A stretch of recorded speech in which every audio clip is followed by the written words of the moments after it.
The local dealership wanted over $300 to fix this. I'm going to show you how to do it for $40. Now, unfortunately, for those who are like, I can fix it, you can't. You need to replace this. It's a mechanism in here that's not holding tension anymore, and unless you want to just drive a screw through here and not really be able to use it at all and just lock it into a certain position, you just have to replace the whole thing. Luckily, it's very easy to do so, and you can find a lot of third-party sun visors on places like Amazon and eBay. For example, I found this one off of eBay for about $37. And it's not perfect. It's not like a one-to-one, but it is very close. It's close enough as far as I'm concerned. And it does have a different type of light, where if we go to the ones over here, it's the side light instead. I'm honestly not too upset about that. I'm fine with doing that. So if it's only going to cost me about $40 to get it to me instead of the $170 that the OEM Nissan version costs, that's fine. Now, to demo the install before I actually go and do it, just because I don't know how well I'll be able to film it at the same time that it's happening, just because I'm here with my phone, you pry open this cover right here, and then it'll look just like this, where it's just two Phillips head screws that you unscrew, and then what looks to be like a double-sided Tamiya connector, that's just the power for the light.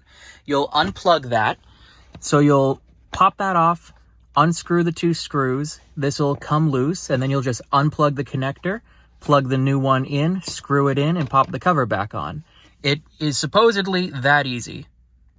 All right, I'm probably not going to record this too well, but I'm going to try to get an angle for you guys. So I'm taking just a small-ish flathead screwdriver, and right in between here, I am literally just driving it up. I think I already made decent progress there. Let's try to get the other side. Yeah, I think I can honestly just pry this off at this point. Yeah. So let's just get the rest of that out if we can. There we go. Boom. That easy. And then it should just snap right back in afterwards. But as you can see, there's the two Phillips head screws. And so we'll just have to unscrew that. Pulling it out a little bit just to show you so you can be aware, this clip in the back here does keep it in place. So you'll have to finagle it out a little bit, just jimmy it a little as it comes out, and it should come loose. And then boom, here's the Tamiya plug for that. So we literally just have to unplug this, plug the new one in, and do all those steps in reverse. And for plugging it back in, notice the lip on the left side here. That gets locked in there. So there's the two side locks for the actual sun visor, and then there's the top lock for the car itself. So just make sure that when you plug it back in, you're plugging it in at the correct orientation, just so everything locks in place as it should. Old sun visor, new sun visor. The colors aren't one-to-one. The eBay one is a little bit darker, but I genuinely don't think that the color difference is that extreme that anyone other than like a Nissan fanatic is going to really notice. I certainly will not have an issue. I will look at this. It's pretty much the same material pattern as the actual OEM like Nissan material. So I am perfectly fine there. One other thing I noticed is it won't have the weird click where if I go over here and then it always clicks when you finish putting it back. But that doesn't happen on this one. This one's also a little bit thinner. And I did notice just opening and closing a little bit, it doesn't lock in here as well. But, I mean, just messing around a few times, I did accidentally have it pop out twice on me. But I don't think that's really going to be an ongoing issue. And I just, honestly, I'm so happy to just have one that stops where I stop instead of always just drooping down to here now.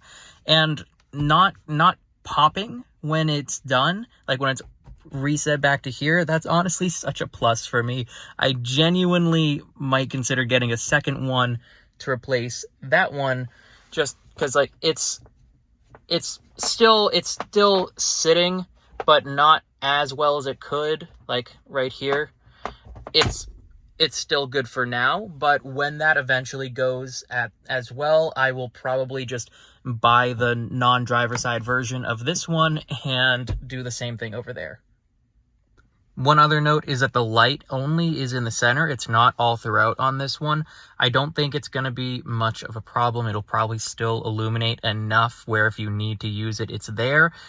Just one other thing to note. This is the like $37 or $40 replacement, whereas the OEM ones are 4 times plus that price. So that's what you get. But also for 40 bucks roughly, I would take this any day.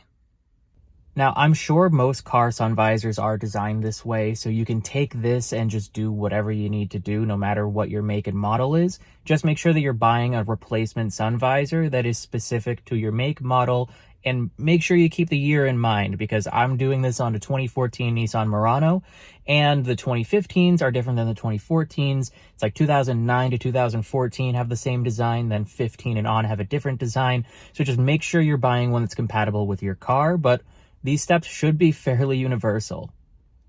And I do truly mean the dealership wanted to charge me about $300 to replace it.